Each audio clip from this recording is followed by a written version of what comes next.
Welcome back to Hugh Loving Life. I hope you are loving your life.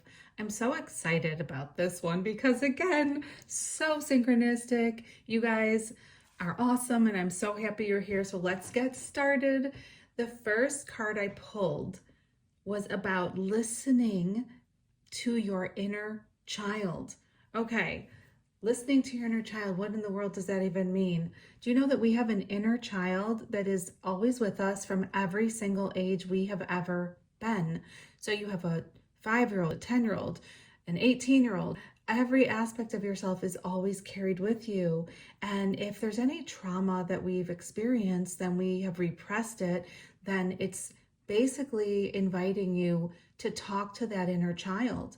That's not always easy, but I tell you this with certainty, that if you don't speak with that inner child that's wounded and had difficulties, let's say at age 2 or 4 or whatever it is that you're repressing, or 8 or 12, whatever it is, then that inner child sits with you and it wants to kind of like come out. But if you're hiding from it because it's too painful, then you might be kind of just doing things that feel like you're feeding yourself in a good way, but they might not be good. So for instance, someone who is ignoring their inner child might obsessively scroll social media. They might be a shopaholic. They might drink alcohol too much. They might smoke. They might have an oral fixation and constantly eat.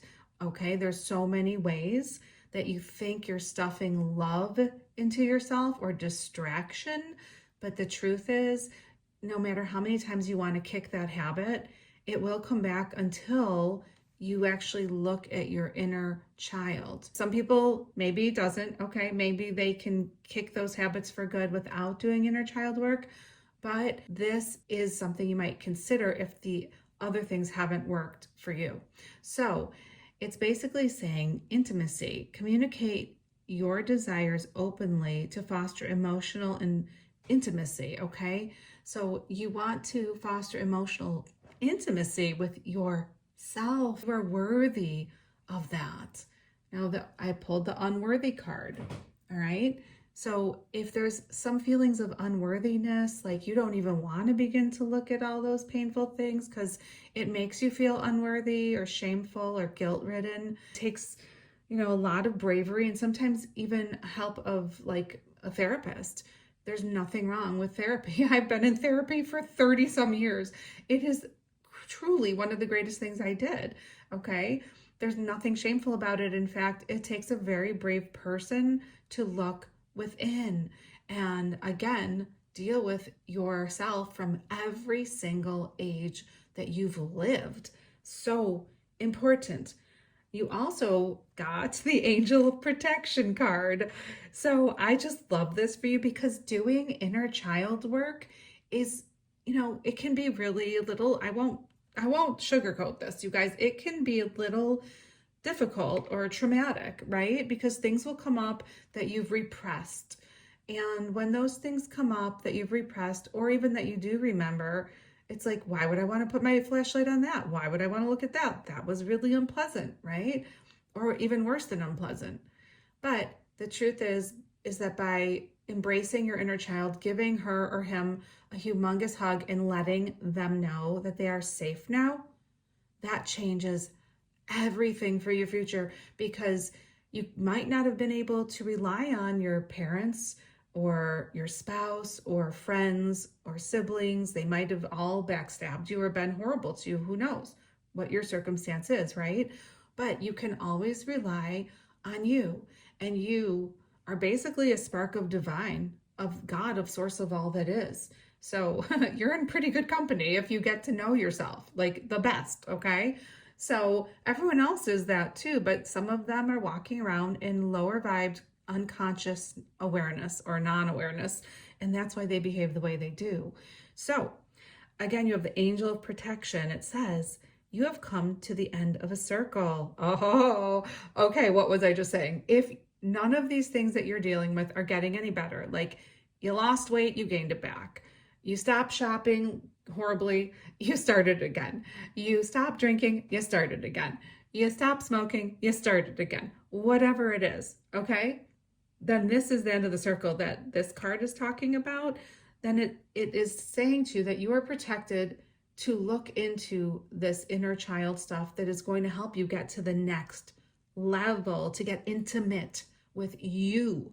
You are the only one you will be with for the rest of your life, 24 hours, 7 days a week. So today is the first day of the rest of your life. I am here to let you know that you have my protection. You have proven yourself. There is no darkness that can shadow your light.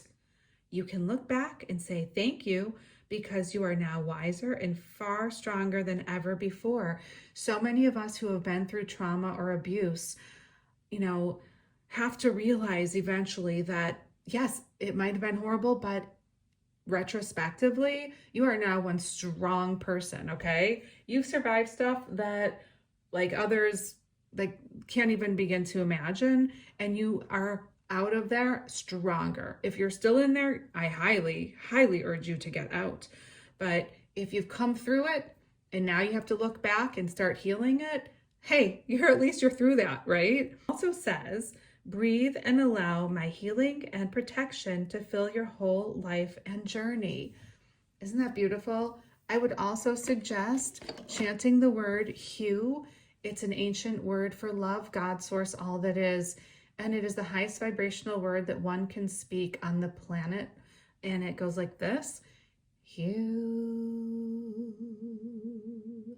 And I chant it 20 minutes a day, and it has raised my vibration more than I could ever have imagined. And I had done 520 plus quantum healing sessions on myself, therapy for 30 plus years, 5 different religions. But the word Hu, the vibration of that word floods every cell in every body, the physical, astral, causal, mental, etheric, soul planes and above. And it really does change things. So you might have heard me say it a million times and not have tried it yet, but why not? So I love you guys so much. You guys are God. I mean, you get that? You are a speck, a piece of divinity. If you love God and you're searching for it in other people, just know that, it might not have been the people, you might have seen their spark of God, but it's really just source, love, all that is that you are searching for. And no one really can satisfy that except yourself, because you are that. That's the dichotomy. It's so funny, right? Okay, I love you guys so much. I hope that this helped. And remember, you, Hugh, human, humor, be funny more, humor, okay? Human. You are the human, okay? The human. And just know that you are love is the bottom line. Forget about all the other million things that are said. Bottom line, love. So be the love that you are and love your life now. Have a great day.